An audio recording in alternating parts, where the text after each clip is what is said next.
नमस्कार दोस्तों, मैं Rakesh Sharma your mind opener channel से। आज मैं बात कर रहा हूं एक बहुत ही महत्वपूर्ण विषय पर। कल क्या? कल पूर्णिमा है और पूर्णिमा का पहला श्राद्ध है। और ये श्राद्धों का जो पर्व है पूरे 15 दिन अगली अमावस्या तक ये चलेगा। और इसके बारे में बहुत सारे मिथ हैं, बहुत सारी भ्रांतियां हैं, बहुत सारे लोगों के सवालात हैं। मैं आज आपके बहुत सारे सवालों के बारे में उत्तर जानूंगा।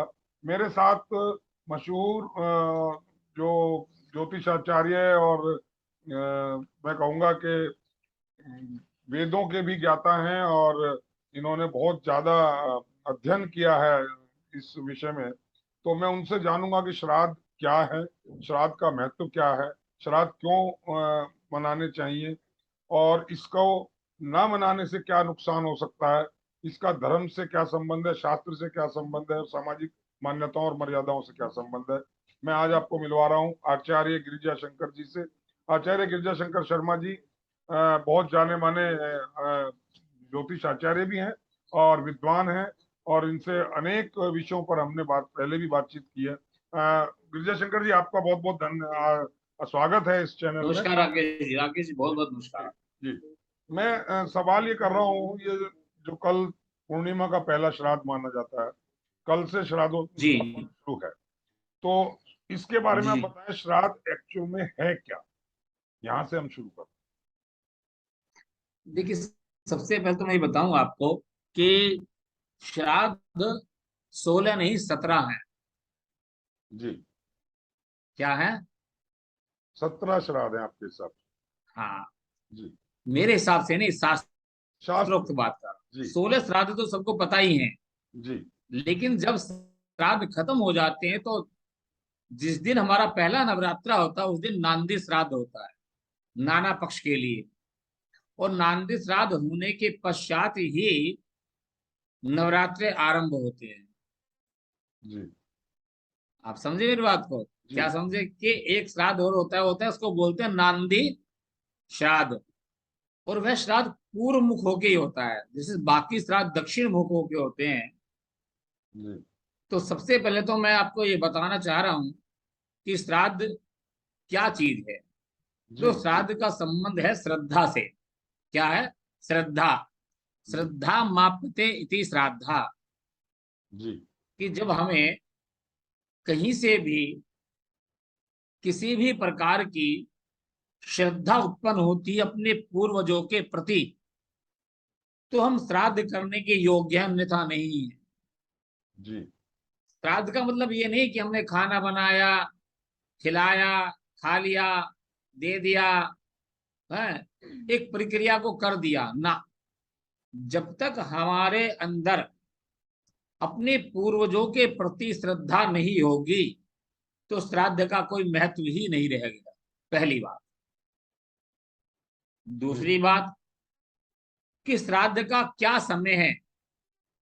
अब आप सुबह उठे, बहुत से लोग कहते हैं मुझे ड्यूटी जाना है, बहुत से कहते हैं मुझे अपने नौकरी पे जाना है, बहुत से मुझे कहीं जाना है।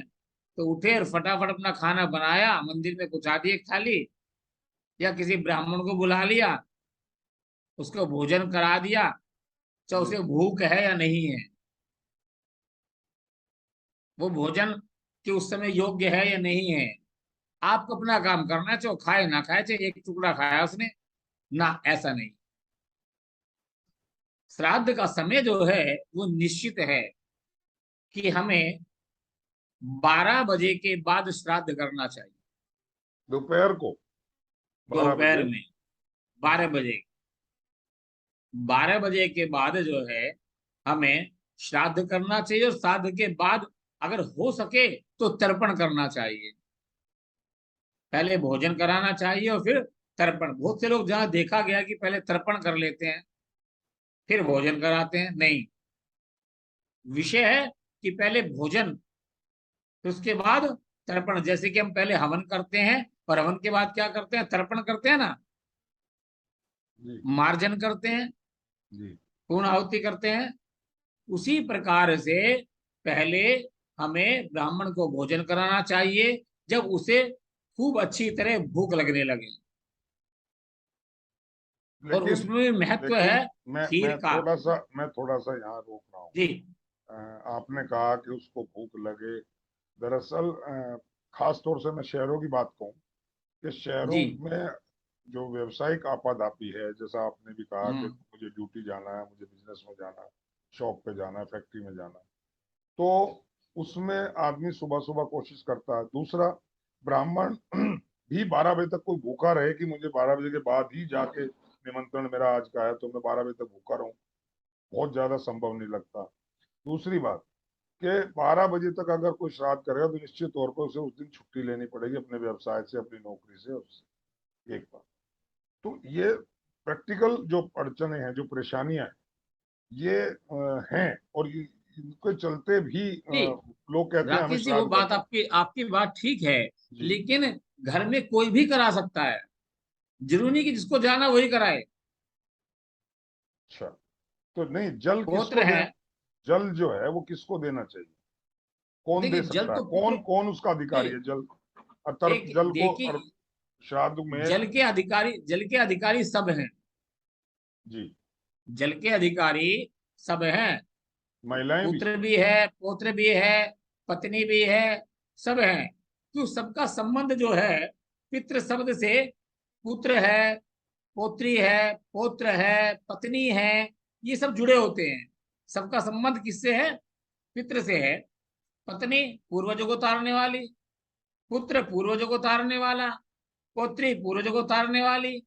अब जो पूर्वजों को तारते हैं उसका संबंध पितृ से तो आया। जी।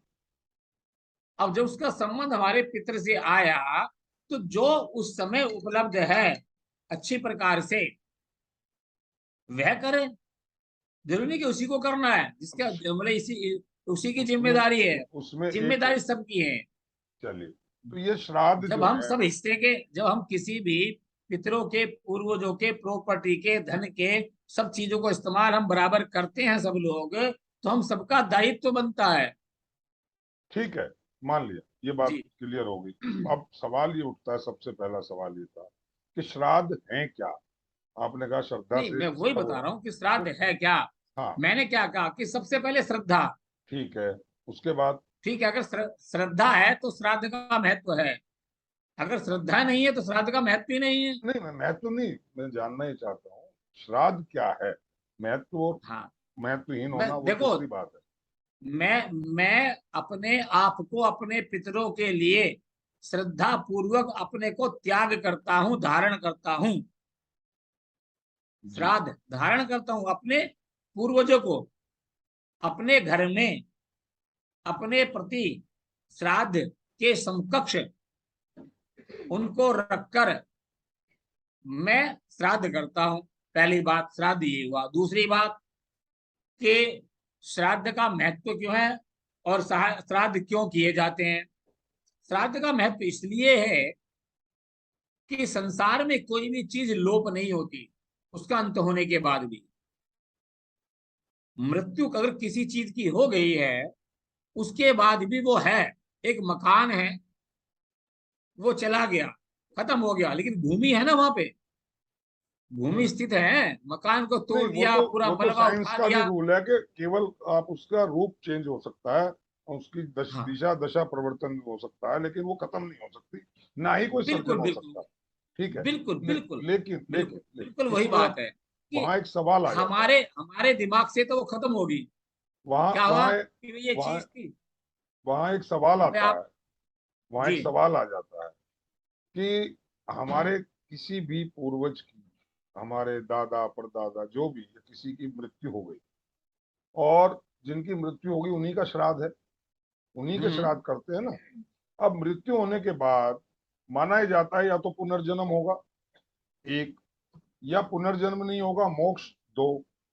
तो अगर पुनर्जन्म हो गया तो वो है हम्म। जो हमारा पिता, दादा या जो भी वो थे, वो दूसरे जन्म लेकर के कहीं भी दुनिया में एग्जिस्ट कर रहे हैं। और वो अगर एग्जिस्ट कर रहे हैं तो फिर उनका श्राद्ध क्यों? एक बात। अगर उनको ठीक। स्वर्ग मिल गया तो स्वर्ग में हम्म। उन्हें हमारे किसी चीज की, भारी चीज की जरूरत नहीं है। नंबर तीन, हम्म। अगर वो नरक में हम्म। गए हैं तो नरक में बाहर का खाना, जैसे जेल होती है, बाहर का खाना, बाहर का सुविधा, बाहर की खीर कचौड़ी पूड़ी, ये अलाउ नहीं है वहां जाना बिल्कुल। अगर वहां भी पूड़ी कचौड़ियां और ये सब खीर मिल गई तो नरक का जो यातना है वो कैसे भोगेगा। तो तीनों ही दशाओं में एक आम आदमी ये कहता है कि मैं जो अर्पण कर रहा हूँ, जल, खीर, पूड़ी, सब्जी, जो भी फल, तो वो वहां तक कैसे पहुंच रहा है और कहाँ पहुंच रहा है, ये सवाल। ठीक है राकेश जी, बहुत अच्छा आपने प्रश्न किया जी। कि स्वर्ग में है तो फिर उन्हें जरूरत नहीं है, नरक में है तो वहां पहुंचेगा नहीं है, और जब उनका मोक्ष हो गया तो वहां कोई पुनर्जन्म, मतलब ही नहीं है। और पुनर्जन्म हाँ, हो गया नहीं, तो वो मोक्ष अपना हो कहीं। गया हाँ। और पूर्व जन्म हो गया तो वो रहा नहीं वो चीजें। जी। अब जी। सबसे पहली बात तो ये है कि हमने रहा नहीं, ये तो प्रश्न है ही नहीं। हम्म। हमारे पंच तत्व हैं।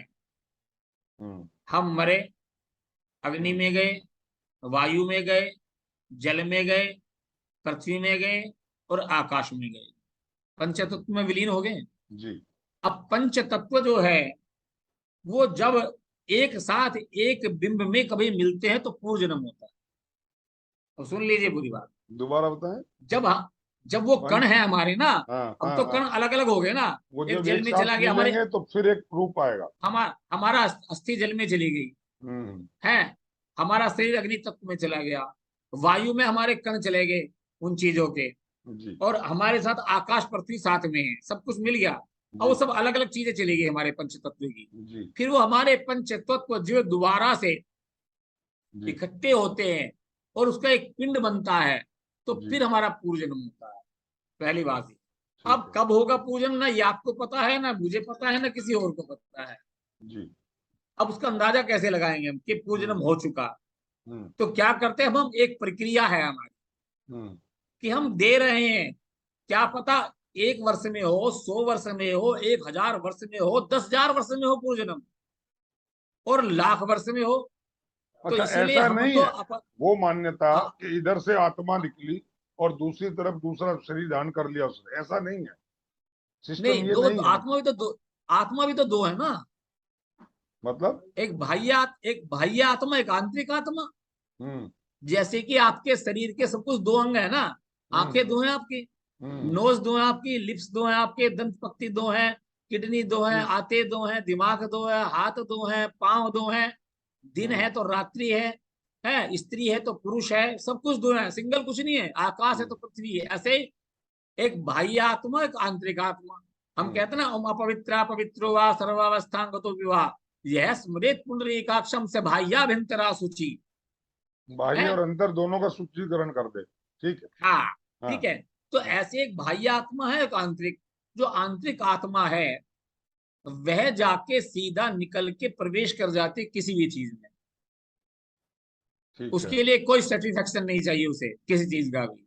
जैसे आपकी आत्मा को किसी का सर्टिफिकेशन नहीं चाहिए। आपकी आत्मा ने कहा मैं शुद्ध हूँ, मैं हम्म। बिल्कुल ठीक हूँ, मैं अपना आप में पूर्ण हूँ, तो हम्म। ठीक है, आप पूर्ण है। लेकिन मन को चाहिए, बाह्य आत्मा को चाहिए सर्टिफिकेशन। किससे चाहिए? गिरजा शंकर से चाहिए, या पिता से चाहिए, या माता से चाहिए, उन सबसे चाहिए। ऐसे ही जो हमारी बाह्य आत्मा होती है वो कभी जन्म नहीं लेती, हम्म। जिसे हम अपना मन कहते हैं, वो हम्म। वही घूमता रहता है। तो ये जो वही श्राद्ध पर अर्पण है वो उस बाह्य आत्मा को दिया गया है। बाह्य आत्मा को है। अच्छा। उस बाह्य आत्मा की शांति के लिए है, और वो उसके लिए वो जन्म नहीं, उसका जन्म नहीं होता, उसको स्वर्ग नरक नहीं उसका होता। जन्म नहीं होता कभी।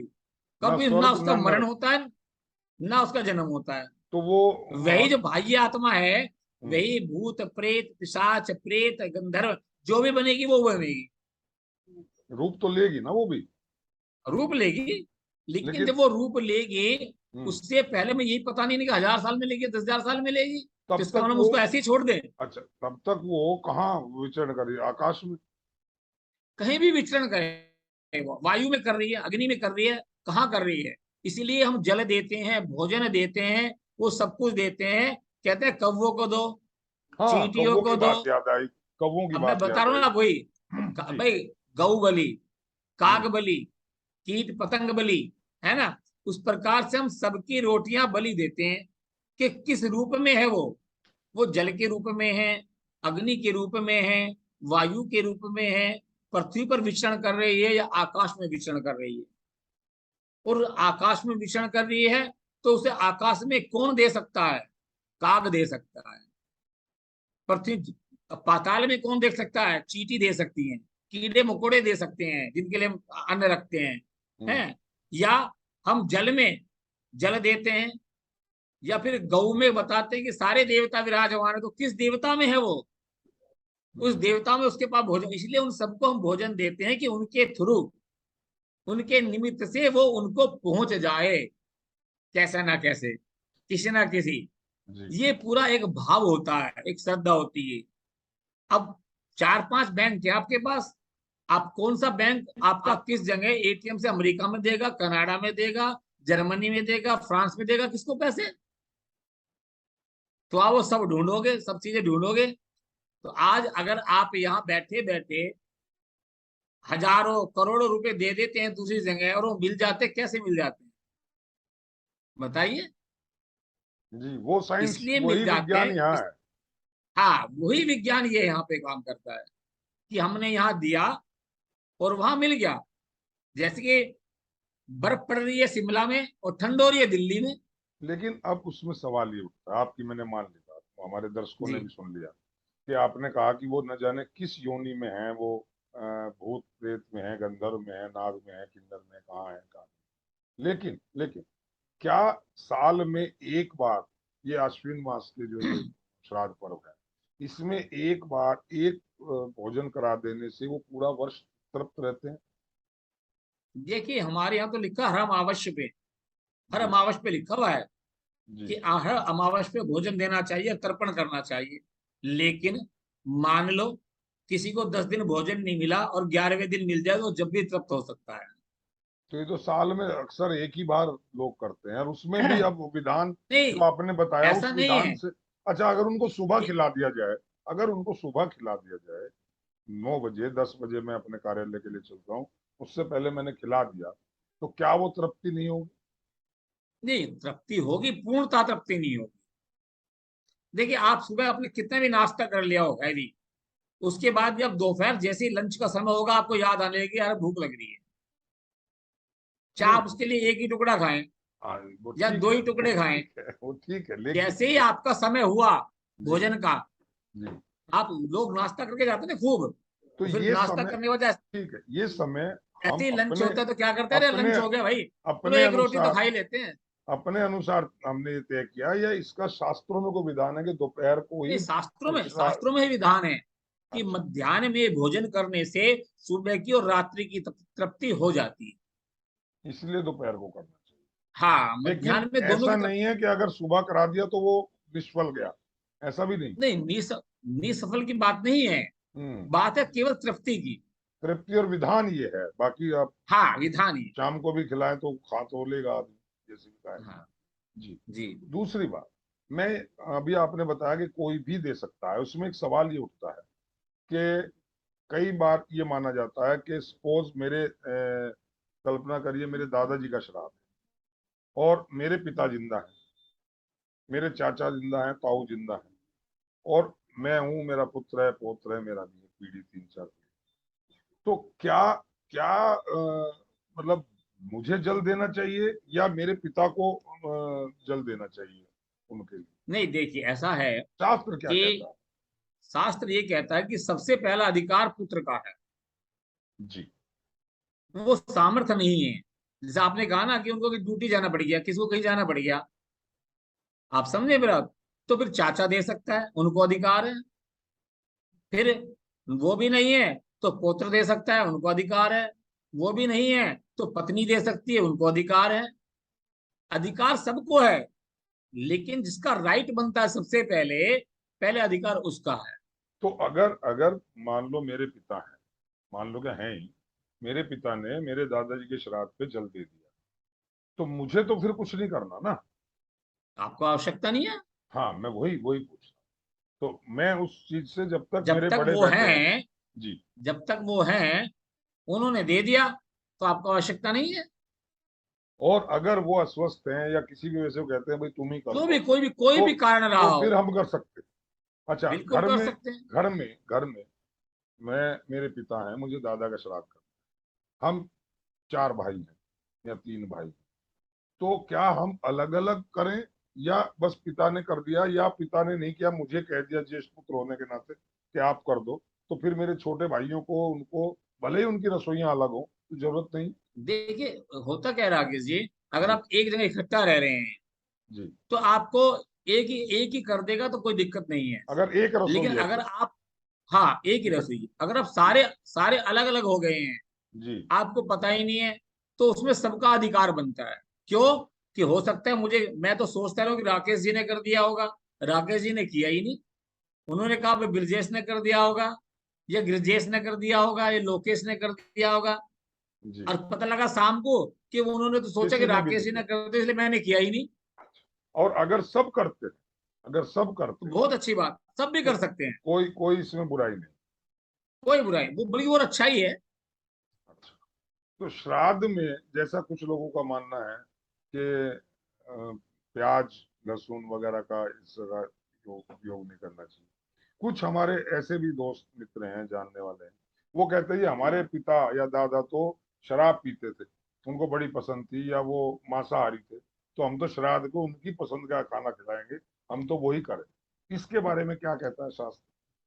देखिए, शास्त्र कहता है कि स्वच्छ और साफ और सुंदर भोजन कराना चाहिए, ठीक है। और उसमें भी खीर का बड़ा महत्व है, लिखा गया है। दूध का और अक्षत का, देवताओं को अक्षत प्रिय हैं, जी। अक्षत सबको प्रिय हैं, जी। ये समझ लीजिए। जी। और जब उसमें दूध भी आ जाता है तो पितरों को दूध भी प्रिय, बड़ा प्रिय है। देखिए, पहले क्या था कि पहले जो साधन था सबसे बढ़िया, वो दूध ही था। दूध बिल्कुल घरों में, हाँ। जी। सबसे पहले क्या साधन था? तो दूध था। ये उस जो मिथ है कि मेरे और पिता जो जो मांसाहारी ये थे जो या, बात है कि नहीं है, हाँ। मरने के बाद कोई भी व्यक्ति, न वो स्त्री है न पुरुष है, न वो आत्मा है, जब व्यक्ति जी। गर्भ से पैदा होता है, जी। क्या उसकी कोई इच्छा होती है? जी। उसकी कोई इच्छा नहीं होती। हम्म। उसको सबसे पहले दूध ही पान करवाया जाता है, स्तन से माता जो है वो दूध पान कराती है। क्या कराती है? जी। सबसे पहला उसके शरीर में, उसके मुख से प्रविष्ट होने वाला जो पदार्थ है वो दूध है। जी। तो उसी से दूध, उसकी तृप्ति होती है। दूध मस्ट है, दूध मस्ट है। उसी दूध से या, उसकी तृप्ति हुई ना। जी। आप देखिए, जन्म से उसकी तृप्ति हुई, 1 महीने 2 महीने 3 महीने, वर्ष भर तक बहुत कुछ नहीं खाते थे, केवल स्तन पान नहीं करते थे, दूध ही पीते थे। अब आप लगाइए कि दूध क्यों जरूरी है। सबसे पहले ठीक है, तो हमारे ये, शरीर में जी, सबसे पहले माता का दूध जो गया, उसी ठीक, से हमारी जीवन की तृप्ति हुई, और अंत तक वही तृप्ति करेगा। तो ये केवल मिथ है कि वो शराब पीते थे तो हम भी उस दिन शराब बांटे, या कुछ वो नहीं, मीट खाते थे तो हम मीट बांटे, या वो सब बेकार, जलेबी सब लड्डू सब खाते थे तो लड्डू उनको बांटे। कुछ ये नहीं। हमारी सब तृप्ति है, ये तो उनकी नहीं। ये तो आपने आने के बाद, जब आप, आपकी संगतियां जैसी हुई, उसके अनुसार आपने किया। इससे उनकी तृप्ति का कोई मतलब नहीं। कोई संबंध नहीं है। ठीक। दूसरी बात, इसमें एक और चीज आती है कि साहब मेरी दादी का श्राद्ध है, तो कुछ लोग कहते हैं कि किसी महिला को बुला करके भोजन करवाया जाए, क्योंकि दादी का या ताई का, चाची का या माँ का या जिसका, कुछ कहते हैं नहीं, उसमें पुरुष को भी कर सकते हैं। तो इसमें शास्त्र क्या कहता है कि तो शास्त्र कहता है पुरुष को ही भोजन करना चाहिए। स्त्री का भी श्राद्ध हो, माँ का, दादी का, अब चाची का, किसी का ताई भी का? श्राद्ध क्यों ना हो, जी, पुरुष को ही कराना चाहिए। पुरुष को ही करना चाहिए। इसमें स्त्री का कोई कहीं वर्णन नहीं है। नहीं, कहीं वर्णन नहीं है। जी। ये तो केवल लौकिक लोकाचार में लोगों ने बना लिया जी। कि भाई मेरी माँ विधवा थी तो विधवा को बुलाओ, हम्म। स्त्री को। है, मेरी माँ तो सुहागन थी तो सुहागन को बुलाओ, ऐसा करो, स्त्री को बुलाओ। कुछ अगर पितृ मान लो, कुछ पितृ ऐसे भी हुए जो आयु में 6 साल के थे या 5, वो उनको पितृ रूप में ले लिया गया, तो उसमें भी आता है कि भी बच्चे को बुलाओ।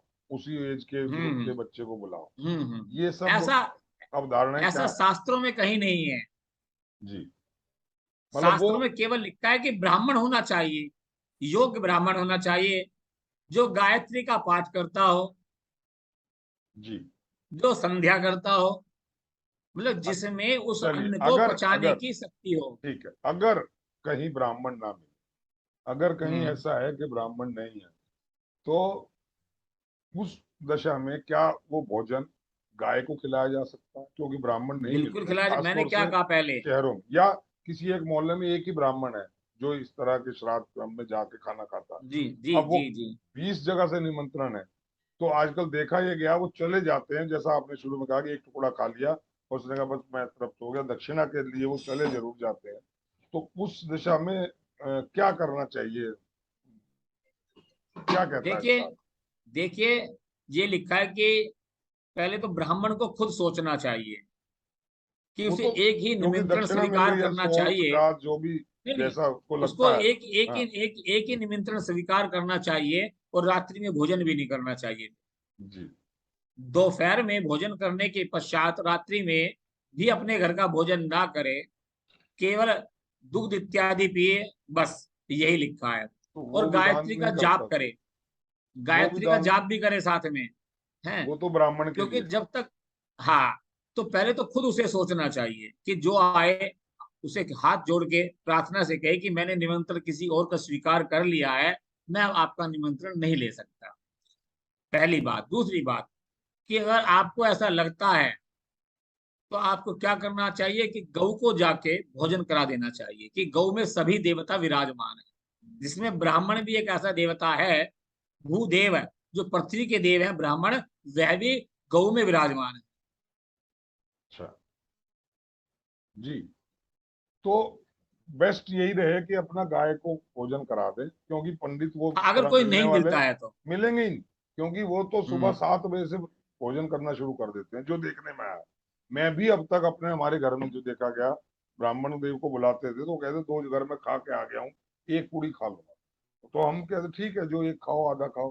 लेकिन अच्छा हुआ आपने बता दिया, इससे बेटर यही है कि गाय को भोजन ले जाए और उसको करा दें आराम से, बिल्कुल बिल्कुल बिल्कुल। बजाय इसके कि हम ब्राह्मण की खोजबीन करें, क्या आपने खाया है नहीं खाया है, वो झूठ बोले सच बोले। दूसरी बात, एक और मिथ आती है कि कई जगह ऊपर छत पे रख दिया जाता है भोजन के, कौवा आएगा, कौवा आएगा, उसको पितृ रूप में माना गया है, ज्यादातर देखने में आया। ये क्या है? देखिए, ऐसा है कि बलि है हमारे यहाँ, काग बलि है, जी, श्वान बलि है, कुत्ते के लिए भी बलि है। जी, हैं, काग बलि भी है, श्वान बलि भी है, कीट पतंग बलि भी है, गौ बलि भी है। ये सारी चीजें हैं। जहां तक कोवे का संबंध है, कि भी ऊपर हम रखे आएंगे, कोवा आएगा, उसको ले जाएगा, खा लेगा, और हमारे जो है पितृ जो है वो तृप्त हो जाए, जी, ऐसा मन में विचार आता है।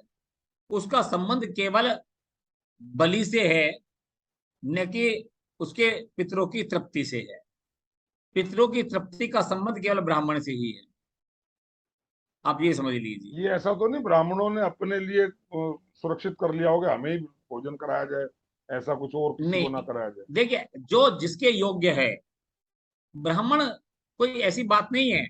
देखिए, जहां तक आपको ज्ञान होगा कि भाई हमारा पूरा जितना भी विश्व है वो अनेकों भाषाओं में, अनेकों बिरादरियों में बट गया है, वो तो कर्म के अनुसार है।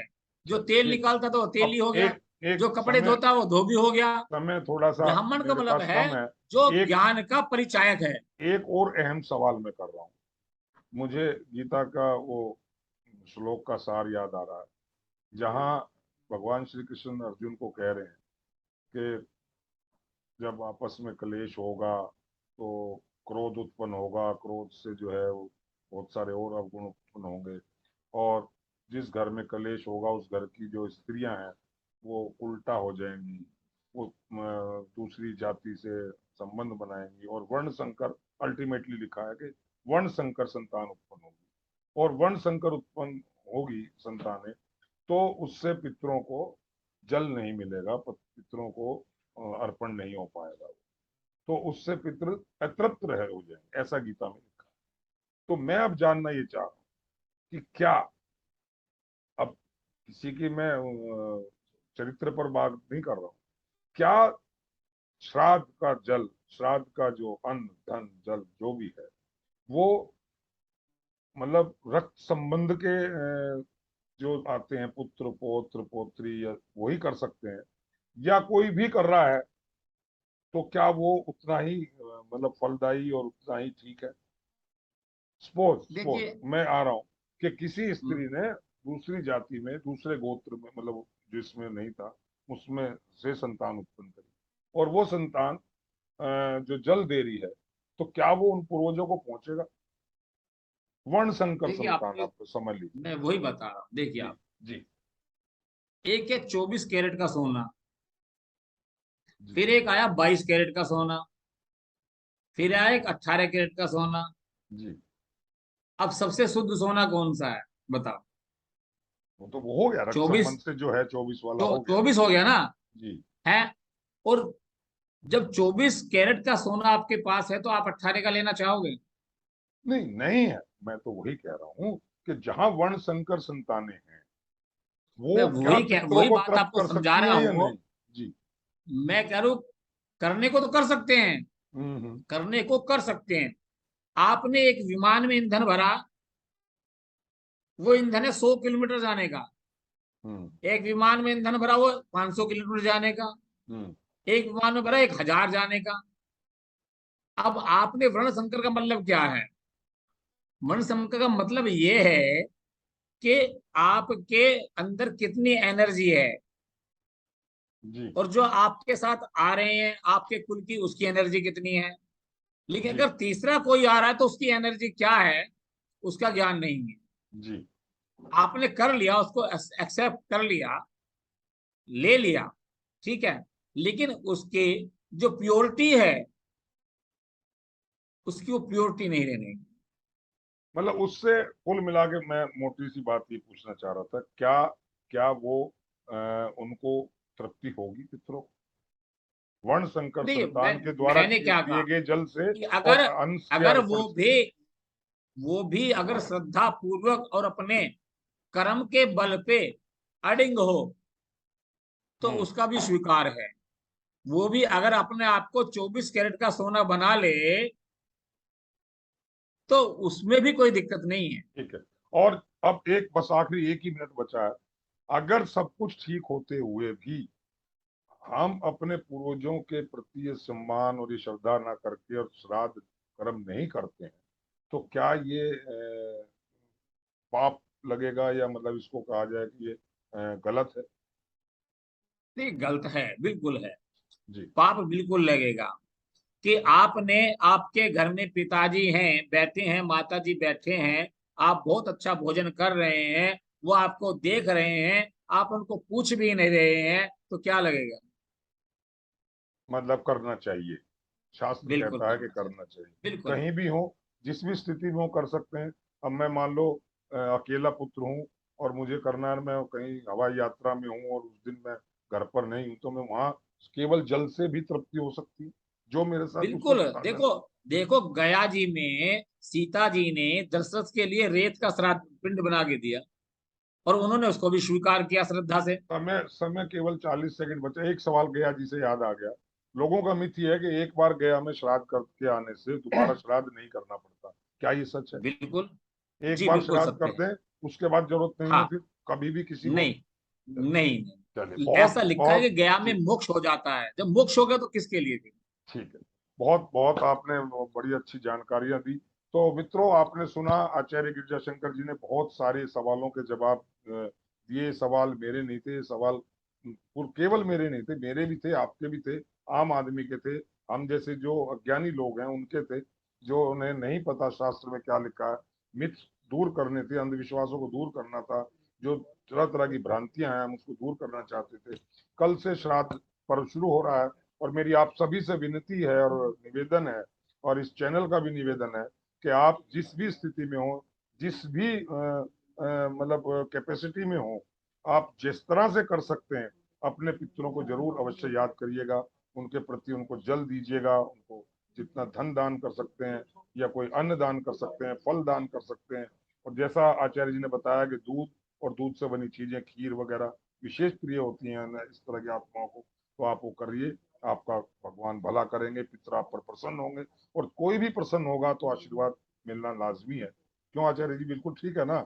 अगर बिल्कुल, आपने किसी को भी बिल्कुल ठीक पितर कहा। को, किसी को भी आप प्रसन्न करते हैं। देखिए, आप किसी को भी जी नमस्ते भी करते हो, प्रसन्न हो जाता है। जी।